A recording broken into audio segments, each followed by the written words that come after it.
Matéria de capa. Apoio Bradesco Empresas e Negócios. Conte com a gente para ir mais longe.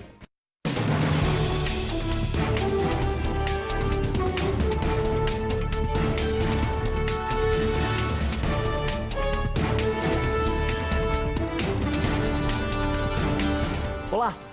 A imprensa é a vista da nação. Por ela é que a nação acompanha o que lhe passa ao perto e ao longe, enxerga o que lhe malfazem, devassa o que lhe ocultam e tramam, colhe o que lhe sonegam ou roubam, percebe onde lhe alvejam, mede o que lhe cerceiam ou destrói, vela pelo que lhe interessa e se acautela do que ameaça. Essas palavras são de Rui Barbosa, o herói desarmado, que no final dos anos 1800 lutou pela República e pelos direitos individuais através da advocacia e do jornalismo. Nos períodos mais complicados da história, a imprensa é chamada a assumir responsabilidades, mas também é atacada. Nos anos de chumbo da ditadura militar brasileira, jornalistas eram caçados e silenciados. Há exatos 40 anos, um deles, Vladimir Herzog, tornou-se símbolo da resistência. Na data que marca esses 40 anos do assassinato de Herzog, esta edição do Matéria de Capa é dedicada à imprensa, aos novos colegas de Vlado e os desafios que eles enfrentam. Fique com a gente.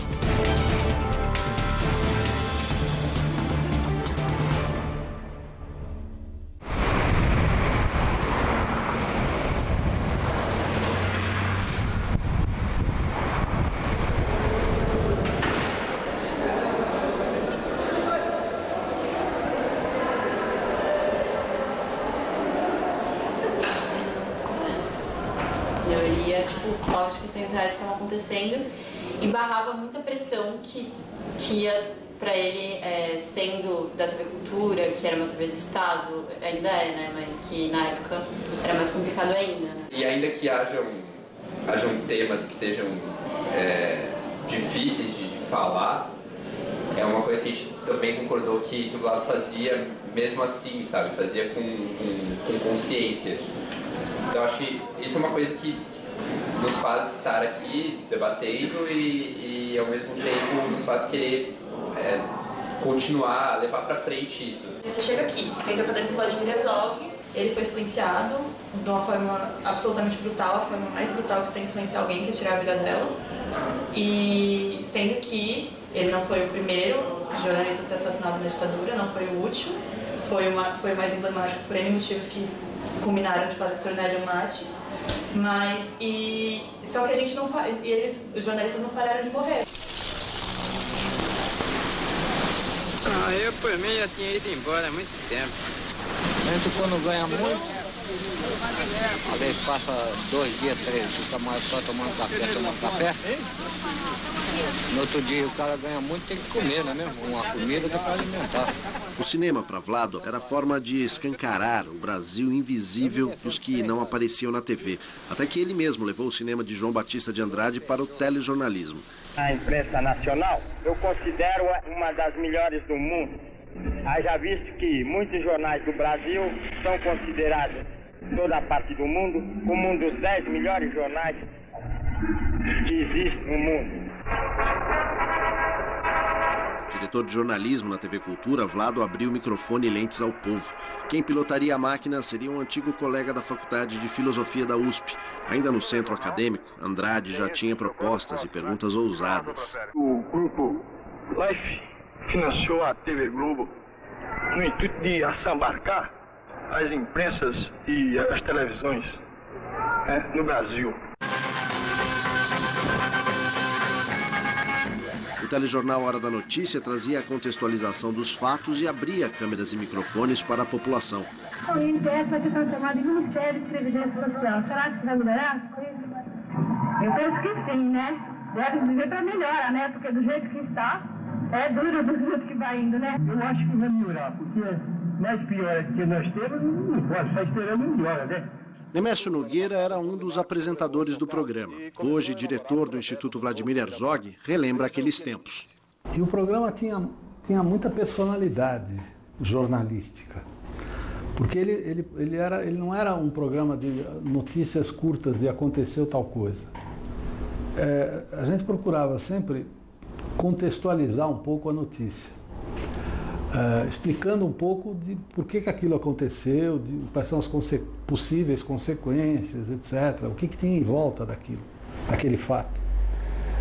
Isso tanto no material internacional, das reportagens internacionais, que eram de uma agência chamada Viz News, da Inglaterra, quanto nas matérias feitas aqui no Brasil. Essa contextualização a gente procurava fazer ouvindo as pessoas. Então não era um jornal editorializado, em que o redator, o diretor de redação ou o apresentador fazia comentários. Eram fatos.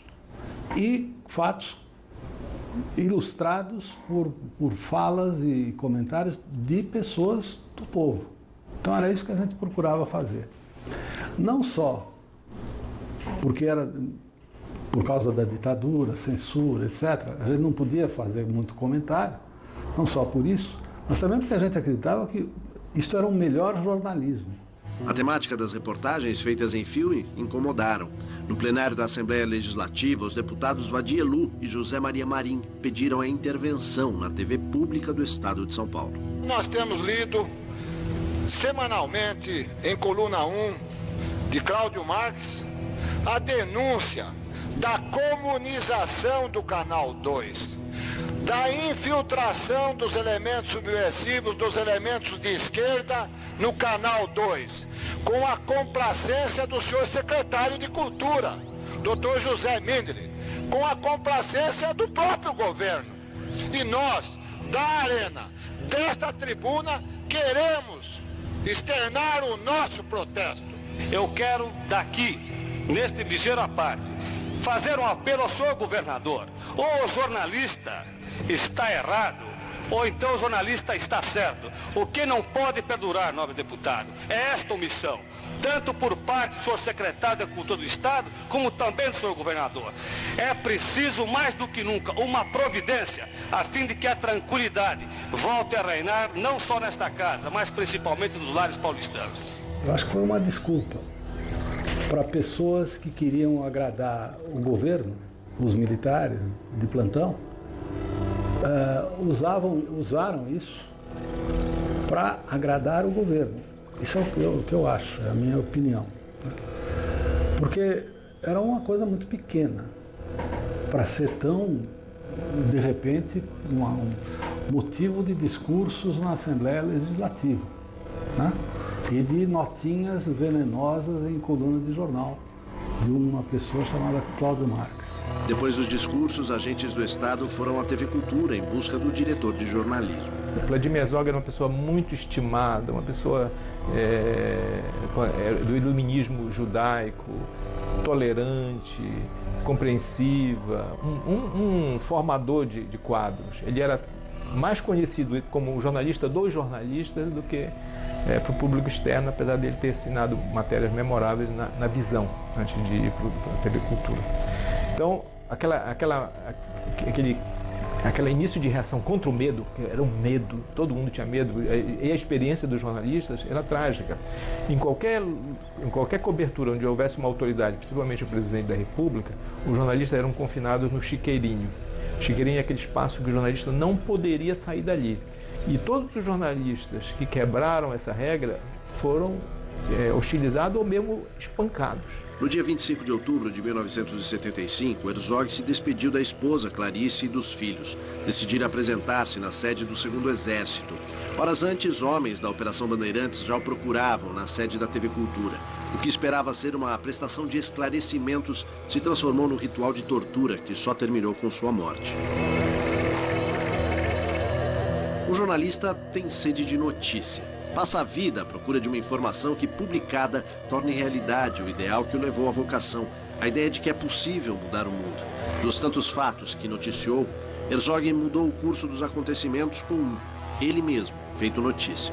O crime reconhecido há poucos anos pelo Estado que o sequestrou e assassinou, com a farsa estampada em foto, foi o catalisador e unificador das forças que se preparavam para o basta aos militares. Eu tinha chegado em São Paulo para uma reunião no estado de São Paulo, 2 dias depois da morte do Vladimir. E o clima era terrível, de medo. A marca era o medo. Quando a mobilização pela missa começou, o esquema comandado pelo coronel Erasmo Dias de bloquear todas as vias de acesso à Praça da Sé. E as pessoas evitavam chegar em grupos, saíam individualmente, contornavam e aos poucos a massa cresceu como ninguém, acho que nunca imaginou que seria tanta gente. Quando estava compacto, todas as partes da igreja, toda a nave central e lá fora, começou a missa, as pessoas ficavam numa tensão enorme, porque olhavam para a missa, olhavam para o padre e olhavam para fora para a polícia, cheio de cães. E temia-se em qualquer momento a invasão, que felizmente é o momento em que a história acontece. Todos, mesmo aqueles que foram para ali para reprimir, sentiram que o pêndulo da história começou a mudar. Ainda levaria 10 anos para acabar a ditadura, mas ali as pessoas deixaram de ser dominadas plenamente pelo medo. E algumas que tiveram as atitudes mais corajosas, como Audálio Dantas no sindicato, Dom Evaristo, a Comissão Justiça e Paz, alguns jornalistas, essas pessoas desempenharam um papel tão importante que o que elas fizessem depois se tornaria secundário, mesmo que elas fizessem muito mais, porque elas mudaram o momento das trevas para alguma luz no horizonte.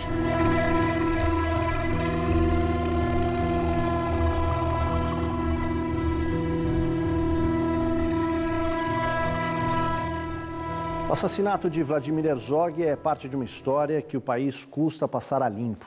Os crimes cometidos pelo Estado brasileiro durante o regime militar. Apesar do trabalho das diversas comissões da verdade que abriram os arquivos da ditadura, a justiça não responsabiliza os indivíduos que cometeram esses crimes. E a impunidade de ontem é o que alimenta os abusos, principalmente das forças policiais de hoje, herdeiras dos agentes da repressão.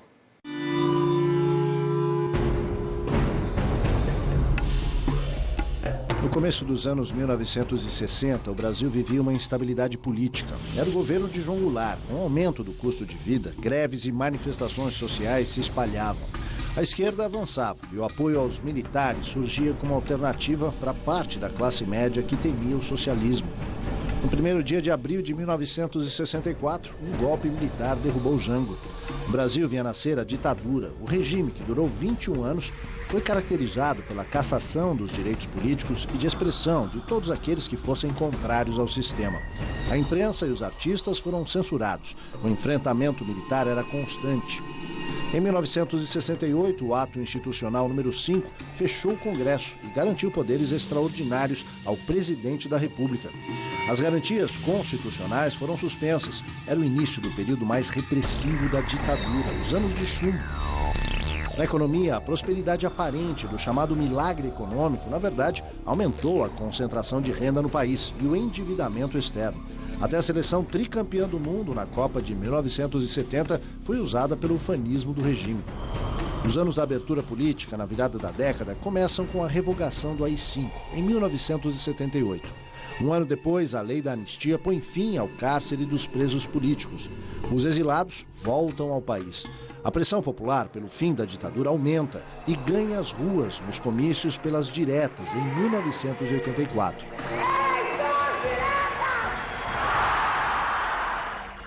No ano seguinte, Tancredo Neves é eleito ainda pelo voto indireto. Com sua morte, dias antes de assumir o cargo, seu vice, José Sarney, recebe a faixa presidencial. A primeira eleição direta para presidente só aconteceu em 1989, com a eleição de Fernando Collor de Mello. Em instantes, onde estão as maiores ameaças aos jornalistas no Brasil de hoje? E quem perde com isso? E ainda, a censura judicial que tenta silenciar o jornal de um homem só, que denuncia desmandos na Amazônia. Não sai daí.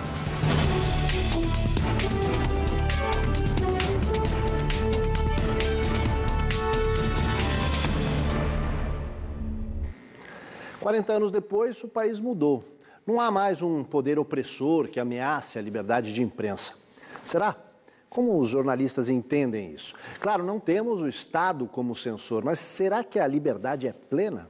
Eu defendo o projeto de que, na hora em que um cidadão manda para um jornal Lúcio Flávio Pinto é um desses jornalistas de vocação. Nas décadas de 1970 e 1980, foi correspondente do jornal O Estado de São Paulo, na Amazônia. Em 1987, decidiu deixar a grande imprensa e fundar seu próprio jornal, o Jornal Pessoal, publicação quinzenal sobre o cotidiano amazônico. O que começou com uma válvula de escape acabou sendo um grande desafio. Eu comecei no jornalismo em 66, quando o golpe de Estado tinha 2 anos. Acompanhei depois todo o golpe de Estado na imprensa, uma parte do meu tempo na imprensa alternativa, declaradamente contra o governo, uma parte na imprensa estabelecida, na grande imprensa, que eventualmente podia ser contra o governo. E nesse período eu fui processado uma vez só, na Lei de Segurança Nacional. E meu crime foi desqualificado na auditoria militar. E o Ministério Público, no processo civil, se recusou a fazer denúncia porque achou que, ao contrário, eu deveria ser elogiado, porque eu tinha denunciado a violência da polícia contra presos. Então, de 92 em diante, eu fui processado 33 vezes, sendo que 19 delas pelos proprietários do maior grupo de comunicação da Amazônia, que é afiliado à Rede Globo. Por que esse grupo me processou tanto? Ele dizia que o que eu publicava não era verdade. Por que ele não contestou nos seus próprios órgãos de imprensa? Por que, mesmo não contestando nos seus próprios órgãos, para não divulgar o nome do meu jornal pessoal, um jornalzinho pequeno, por que ele não usou o direito de resposta? E por que, em último caso, ele não entrou na justiça para contestar o que eu estava dizendo numa forma do direito de resposta? Não, ele queria simplesmente me calar. Lúcio já teve o trabalho reconhecido por vários prêmios, entre eles 4 Essos e uma homenagem especial à carreira no Prêmio Vladimir Herzog. Ao lado de nomes como Julian Assange, do Wikileaks, e de Glenn Greenwald, que ajudaram a desmascarar o esquema gigantesco de espionagem promovido pelo governo norte-americano, Lúcio Flávio é o único brasileiro na lista de 100 heróis da imprensa, editada pela ONG Repórteres Sem Fronteiras. A própria entidade destaca que os 30 processos judiciais a que já respondeu não afastam da cobertura diária de casos de tráfico de drogas, corrupção e agressões ao meio ambiente que comprometem os poderosos locais.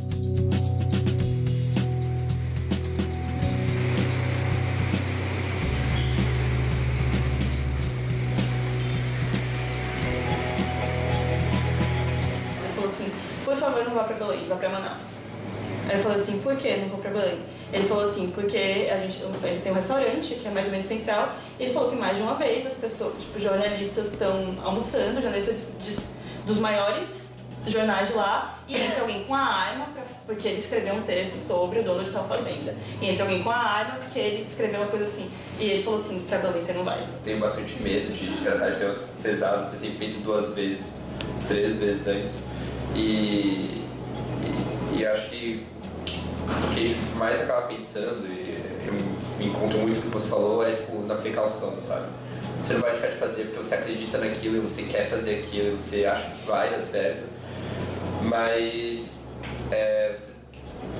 você se previne, sabe? Você tem que parar e planejar muito mais o que pode acontecer do que o que realmente vai acontecer, sabe? Sim. Então, essa parte me assusta um pouco, assim, de um deslize, porque é natural que a gente cometa erros. E em um desses deslizes, a gente deixar passar algo importante, e esse algo importante levar a gente para um lugar onde a gente vai estar em perigo, sabe? Leonêncio Nossa, repórter do Estado de São Paulo, faz a conta de crimes contra profissionais da imprensa no país. Diz que desde a Lei de Anistia de 1979 até agora, outubro de 2015, 32 jornalistas foram mortos por motivos políticos. São profissionais que investigavam e denunciavam corrupção e desmandos nos diferentes níveis de governo. Ele explica que o número é conservador, porque não inclui mortes que ainda não tiveram autoria definida. Só esse ano, 11 mortes de jornalistas sob investigação teriam ocorrido em consequência de denúncias de crimes cometidos por policiais. Para ele, a pior situação está no interior do país. A ameaça maior, o maior problema hoje é enfrentado por aquele profissional que está no interior do Brasil e nas periferias das grandes cidades. Esse profissional que muitas vezes ele está ocupando novos espaços, esse espaço vindo aí da internet, com seu blog ou mesmo com sua pequena rádio, ele está desprotegido. Ele não tem uma rede para segurá-lo, para ele se apoiar como um profissional do grande centro, um profissional que está num grande jornal ou mesmo num blog badalado, reconhecido. E o que a gente percebe é que as mortes que estão ocorrendo no setor de 3, 4 anos para cá são justamente desses profissionais que estão justamente na área do tráfico, na área da milícia, na área do pequeno oligarca. Ele está de frente dos poderes paralelos, desses pequenos poderes que estão ali em volta desse poder maior que é o poder do Estado. Esse prêmio, todos os anos, tem batido recordes de inscrições. Um incentivo para esses profissionais, o Prêmio de Jornalismo e Direitos Humanos Vladimir Herzog é o único no país que não tem prêmio em dinheiro, apenas o reconhecimento do trabalho realizado. Os premiados participam de uma roda de conversa antes da cerimônia para contar os bastidores da reportagem. Um papo que revela novas pautas e caminhos conhecidos para veteranos e candidatos à profissão. Eu estou fazendo um projeto chamado Projeto Repórter do Futuro. Os nossos coordenadores incentivaram muito a gente estar aqui hoje, porque eles falaram que não dá para ser um repórter do futuro sem estar preocupado com os direitos humanos e que essa roda de conversa é realmente uma formação para qualquer jornalista que quer trabalhar nessa área um dia. O que vai ser tratado na conversa sobre como eles chegaram nas matérias, que ganharam os prêmios, como surgiu a pauta, como foi o desenvolvimento, apuração, pesquisa, essas coisas. É uma aula de jornalismo.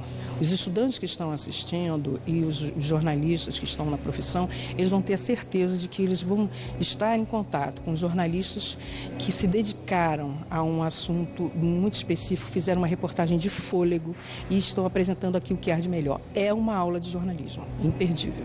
Tem um fato que eu acho que é bacana, assim, que eu dizia para os meus colegas, costumo dizer, esse prêmio marca os 40 anos da morte do Herzog, né? E eu acho que isso é muito importante para nós, jornalistas, né, especialmente jornalistas brasileiros. E eu gosto de contar isso para os jovens nas universidades, porque quase todos eles nasceram depois da morte do Herzog, né? Então eles têm que saber quem foi Vladimir Herzog, né? Eles têm que saber o que é democracia, eles têm que saber qual é o papel da imprensa, têm que saber onde é que é o nosso lugar na questão dos direitos humanos, de defender as pessoas, que estão em condição de desigualdade.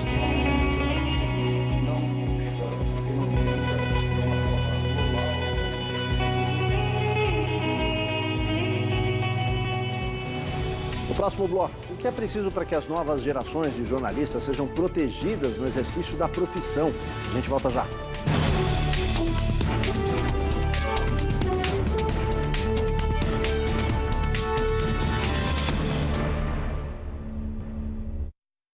O fato de vivermos num regime democrático garante a liberdade de imprensa, pelo menos no papel, porque há sempre alguém querendo silenciar os jornalistas. A Associação Brasileira de Jornalismo Investigativo acompanha os casos de abusos contra a imprensa. O jornalista que trabalha numa grande empresa, numa capital do país, ele goza de uma liberdade de expressão digna de um país considerado desenvolvido.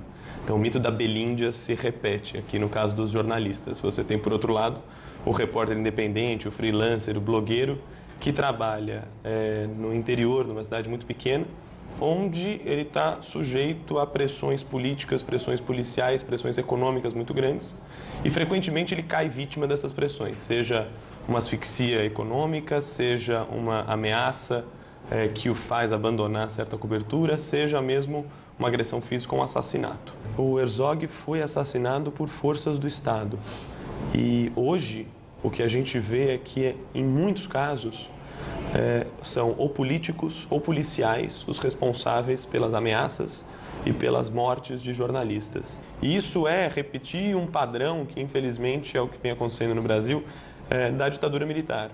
Então, o caso Herzog é um caso emblemático de um momento e me parece bastante grave que, no momento em que vige o Estado Democrático de Direito, haja ainda policiais que ameacem repórteres e que tentem evitar que informações sobre sua atuação cheguem ao conhecimento da sociedade. O Brasil é o 11º país do mundo em impunidade nos crimes contra jornalistas. Os países que estão à nossa frente nessa lista, em que somos o 11º, são países que enfrentam situações institucionais muito frágeis.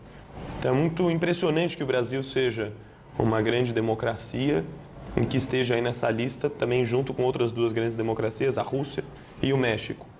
Mas é estranho que esteja aí, né? Não era o caso de haver tanta impunidade num país como o Brasil. Quando um jornalista está ameaçado, quem perde é toda a sociedade. A liberdade de imprensa não é um direito do jornalista ou da empresa jornalística. A liberdade de imprensa é um direito de toda uma sociedade que vive num Estado democrático.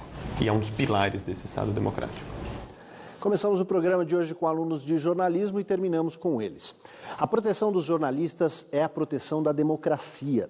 É urgente que as ameaças ao trabalho desses profissionais sejam apuradas e punidas para o bem de todos, porque o que não falta a quem tem vocação para o ofício é coragem e disposição. E a gente entra, num paradoxo. A gente quer desenvolver, uma profissão, a gente sabe que ser jornalista é uma profissão bastante importante e que a gente precisa encontrar meios de desenvolver essa profissão de um jeito que seja responsável, mas ao mesmo tempo tem esses entraves de que você está sendo coagido por várias coisas. Tá morrendo o cara que tá em Belém fazendo as denúncias, tá morrendo o cara que tá na Amazônia vendo o desmatamento do agronegócio, tá morrendo as pessoas da fronteira do Paraguai. Quando a gente fala de morte de jornalistas e que morrem mais jornalistas no Brasil do que em um lugar que está em conflito de guerra, isso diz alguma coisa sobre a democracia brasileira também. E eu lembro que quando saiu essa coisa no passado, todo mundo compartilhou, meio brincando, meio falando sério, falando o que a gente está fazendo aqui então, como é que a gente escolhe uma coisa assim, escolher uma faculdade fácil de humanos e tá aí. Você compara essas coisas, você coloca na balança e você vê que o jornalista ele é o afetado, sabe? Ele sofre com esse abuso de poder. A própria Abrage soltou aquelas informações que a gente estava discutindo dos 200 casos de abuso de poder nas 3 últimas grandes manifestações que a gente teve. Assim. Durante as manifestações de rua que aconteceram principalmente entre 2013 e 2014, a Abrage acompanhou cada agressão a jornalista nesses protestos e tentou entrar em contato com todos, conseguiu entrar em contato com quase todos para fazer perguntas muito simples. E 80% dessas pessoas disseram: fui atacado por policiais que sabiam que eu era da imprensa. Quer dizer, não foi um ataque a um grupo de manifestantes que por acaso atingiu um repórter. O repórter dizia, não, ele viu, um policial, o agente do Estado, viu que eu era um repórter e por isso me atacou. Isso é muito grave. Apesar dessa situação, o que dizer para um jovem repórter? Quer dizer, vale a pena entrar nessa? Não tem como dizer o contrário. Se ele vai ser repórter, ele vai entrar nessa. Eu acho que a sociedade, que nós, jornalistas, todos os setores, tem que atuar para que essa saga desse jovem não termine com uma tragédia, né? E que ele possa cumprir o exercício dele, porque é isso aí que garante, que expande a cidadania. Não me assusto bastante para parar de fazer, mas me assusto bastante para pensar várias vezes em como fazer, e por onde fazer e como fazer. De tanto ver triunfar as nulidades, de tanto ver prosperar a desonra, de tanto ver crescer a injustiça, de tanto ver agigantarem seus poderes nas mãos dos maus, o homem chega a desanimar-se da virtude, a rir-se da honra e a ter vergonha de ser honesto. As palavras de Rui Barbosa parecem sempre atuais, diante de sucessivos governos que não atendem aos anseios do povo. O próprio Barbosa chegou a afirmar que um governo ruim é sinal de uma imprensa ruim. Se eu e meus colegas jornalistas soubermos e pudermos fazer bem o nosso trabalho, quem sabe o país será o que todos esperamos. Matéria de Capa é dedicado aos que insistem nesse caminho e um apelo para que as novas gerações o sigam. Voltamos no próximo domingo, nesse mesmo horário. Uma boa noite a todos e até lá.